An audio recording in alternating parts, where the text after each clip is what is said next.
قل من رب السماوات والأرض قل الله قل أفاتخذتم من دونه أولياء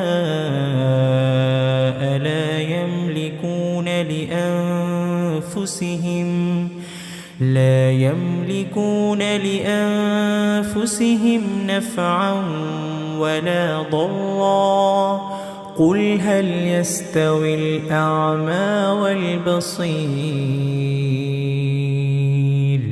أم هل تستوي الظلمات والنور أم جعلوا لله شركاء خلقوا كخلقه فتشابه الخلق عليهم قل الله خالق كل شيء وهو الواحد القهار أنزل من السماء ماء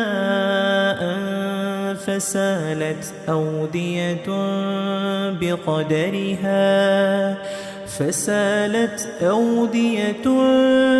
بقدرها فاحتمل السيل زبدا رابيا ومما يوقدون عليه في النار ابتغاء حلية أو متاع زبد مثله كذلك يضرب الله الحق والباطل فأما الزبد فيذهب جفاء وأما ما ينفع الناس فيمكث في الأرض كذلك يضرب الله الأمثال للذين استجابوا لربهم الحسنى والذين لم يستجيبوا له لو أن لهم ما في الأرض جميعا ومثله معه لافتدوا به أولئك لهم سوء الحساب ومأواهم جهنم وبئس المهاد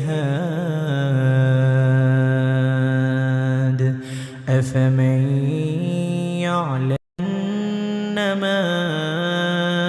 أنزل إليك من ربك الحق كمن هو أعمى إنما يتذكر أولو الألباب الذين يوفون بعهد الله ولا ينقضون الميثاق